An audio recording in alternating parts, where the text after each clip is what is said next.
Hello friends, आप सभी का हमारे यूट्यूब चैनल पर वेलकम है, स्वागत है।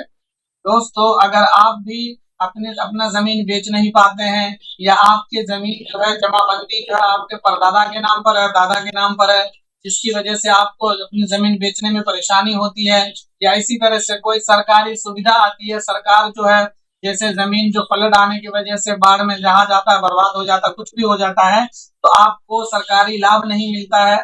उस सब के लिए बिहार सरकार जो महाअभियान चला रही है, भू राजस्व महाअभियान। आप अपने दादा परदादा के नाम की जमाबंदी या अपने स्वर्गीय पिताजी के नाम की जमाबंदी आप अपने नाम से करवा सकते हैं। आप अपने नाम से जो है भू राजस्व की जो वो होती क्या कहते हैं, जो रसीद होती है, जो भू लगान होती है, वो अपने नाम से कटवा सकते हैं। ये बहुत सुनहरा मौका दिया बिहार सरकार ने, फ्री में, बगैर परेशान हुए, बगैर कहीं गए। आपको अंचल भी नहीं जाना पड़ेगा, आपको जिला में भी नहीं जाना पड़ेगा। घर बैठे आपके गांव में ही शिविर लग रहा है। उस शिविर के जरिए उस शिविर में जाकर के आप अपनी जमाबंदी अलग कर सकते हैं। आप चाहते हैं कि आपके चाचाओं के नाम पर है, आप सब भाई अपने नाम पे जमाबंदी करवा लें, तो ये सुनहरा मौका आप लोगों के लिए। वीडियो पूरा देखिएगा, आपको पूरा तरीका बताऊंगा कि पुरानी जमाबंदी आप लोग अपने नाम पे कैसे करा सकते हैं, बगैर किसी परेशानी के, बगैर किसी पैसे खर्च किए। और सही तरीका बताऊंगा। जो सबसे इस वक्त गलत हो रहा है, लोग जो है वंशावली बनवा रहे हैं, वंशावली में बहनों का नाम नहीं दे रहे हैं। बहन का नाम देना जरूरी है वंशावली के अंदर। ये हाई कोर्ट का, सुप्रीम कोर्ट का ऑर्डर है कि भाई वंशावली अगर आप बनवाते हैं तो आपको अपनी बहनों का नाम देना जरूरी है। अगर आपके दादा के नाम पर कोई जमीन है तो दादा के कितने बच्चे हैं, उसमें लड़कियां भी लड़के, बेटा बेटी दोनों शामिल है। लोग क्या कर रहे हैं, सिर्फ लड़कों का नाम दे रहे हैं, बेटों का नाम दे रहे हैं, लड़कियों का नाम नहीं दे रहे हैं। भाई जब वंश वृक्ष बन रहा है तो किसी एक आदमी की दो बेटा दो बेटी है, तो बेटी को भी आप दर्शाइएगा ना। भले वो बेटी जमीन नहीं ले रही है, वो बात का मसला है, वो बात की कहानी है, लेकिन वंशावली में आप लोगों को बेटी को भी दर्शाना दिखाना जरूरी है। भले अभी आपका काम हो जाए, लेकिन आपको बाद में परेशानी बढ़ सकती है। अगर बेटी भी अपना हक मांग ले या बेटी के बच्चे हक मांग ले तो आप फिर परेशानी में आ सकते हैं। तो उससे बेहतर है कि आप लोग वंशावली, जो भी वंशावली बनवा रहे हैं, उसमें बहनों का नाम भी दीजिए। अगर आपकी बुआ फुप्पू है तो उनका भी नाम दीजिए।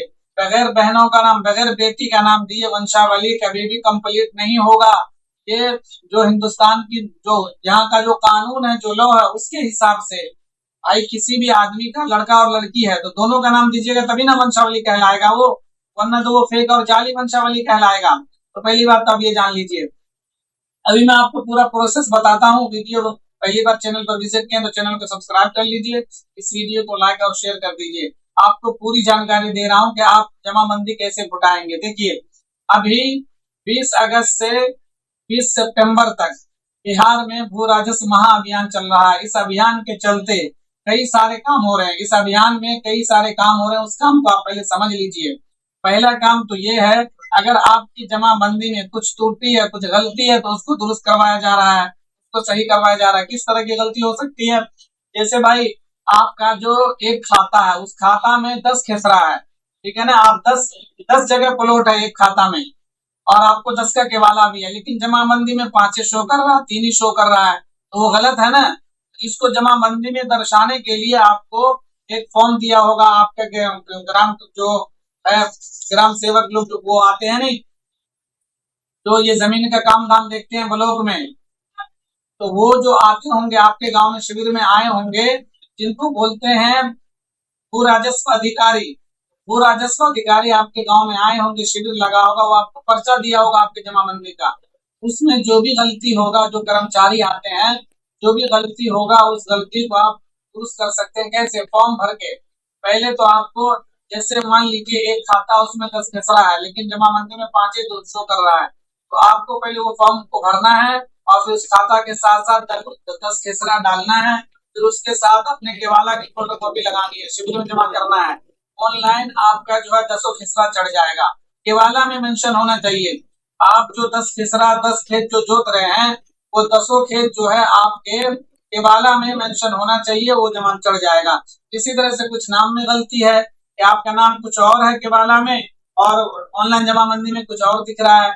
इसी तरह से आपका भाई जमीन ज्यादा है, और जमाबंदी में कम दिख रहा है, तो ये सब मिस्टेक आप दुरुस्त कर सकते हैं। जो सबसे अहम काम हो रहा है, तो सबसे अहम काम है वो है जमाबंदी फुटाना। जमाबंदी को अलग किया जा रहा है। आप लोग आसानी से बिल्कुल जमाबंदी अलग कर सकते हैं। कैसे? अगर आपके दादा के नाम पर जमाबंदी आ रही है, तो उसको आपके दादा भी भाई इंतकाल कर गए, मर गए, आपके पिताजी, आपके चचा लोग भी मर गए, लेकिन जमीन जो दादा के नाम पर ही है, उन्हीं के नाम पे जमाबंदी हो रहा है। तो अब आप सब जो भाई हैं, आपके सब पिता के जो बच्चे हैं, आपके चचा के जो बच्चे हैं, तो वो सब आप अपने नाम पे जमाबंदी आसानी से करा सकते हैं। कैसे? आपको पहले वंशावली बनाना है। आपके पिता का नाम से वंशावली, आपके दादा के नाम से वंशावली बनेगा। पहले दादा का नाम डालिएगा वंशावली में, फिर उस दादा के कितने बच्चे हैं, चाहे लड़का हो या लड़की, दोनों को डालना होगा आपको, ये जान लीजिए। भले उस लड़की के आगे का वंश नहीं दिखाइएगा, लेकिन आपके दादा के कितने बच्चे हैं वो सब आपको डालना है, तभी वो जो है वैलिड माना जाएगा वंशावली। भले उस लड़की, आप जैसे आपके जो दादा की जो बेटी होगी उसको आप फूफो या बुआ बोलते हैं, उसका नाम आप डालिएगा। भले उस बुआ के बच्चे का आप ना डालिए। तो आपके दादा के जैसे 4 बच्चे हैं, 3 लड़का 1 लड़की है, तो चारों का नाम डालिए। फिर बुआ का नाम डाल दीजिए। फिर जो 3 चच्चा हैं, उन 3 चच्चाओं में सब लड़का लड़की का नाम डाल दीजिए आप। और जितने लड़के हैं, जैसे आपके बुआ जमीन नहीं लेना चाह रही है, आपकी बहनें जमीन नहीं लेंगी, लेकिन वंशावली में आपको डालना होगा ये सारी चीजें, समझ रहे हैं ना? उसके बाद वंशावली बना के, फिर उसके बाद फॉर्म भर के जमीन की सारी डिटेल दे के कि इस खाता में इतना किसरा है, इतनी सारी जमीनें हैं, ये सारी जमीन इन सबके नाम पे आना चाहिए। वो सारी जमाबंदी आपके दादा के नाम पे से हट के आप सब भाइयों के नाम पे आ जाएगी। ये होगा कहाँ? आपके गांव में शिविर लगा होगा।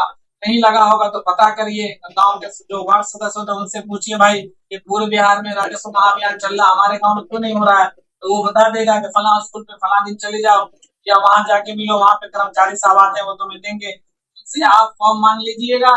इसके बाद अपनी सारी जमीन का फोटो कॉपी लगा दीजिएगा, उसके साथ वंशावली लगा दीजिएगा। और एक आप जिला में जाके एफिडेविट ले लीजिएगा, और उसमें ये लिखा रहेगा कि हम लोग आपसी सहमति से जमाबंदी उठा रहे हैं। सबका आधार कार्ड दे दीजिएगा, सबका साइन दे दीजिएगा, जमाबंदी आप लोगों के नाम पर आ जाएगी। लेकिन इस बात का ख्याल रहे कि वंशावली में आप बहनों का नाम भी देना जरूरी है, नहीं तो बाद में आपको पछताना पड़ेगा। पहले वो जमीन आपके बहनों, आपके बुआ के नाम पर ना दीजिए, लेकिन वंशावली में नाम जरूर दर्शाइएगा, बाद की परेशानी से बचने के लिए। इस तरह से चाहे वो आपके दादा के नाम पर जमीन हो, परदादा के नाम पर हो, या पिताजी के नाम पर हो, इसी तरह से ये सारी जमाबंदी आप लोगों के नाम पर आ जाएगी। और इसमें एक भी पैसा नहीं लग रहा है, ना आपको अंचल जाना होगा। ये सारे काम आपके गांव में ही शिविर लग रहा होगा, वहां पर आप जमा कर दीजिएगा, ये सारा काम आपका हो जाएगा। तो वीडियो अगर इन्फॉर्मेटिव लगे तो वीडियो को लाइक और शेयर कर दीजिए, चैनल को सब्सक्राइब कर लीजिए। शुक्रिया।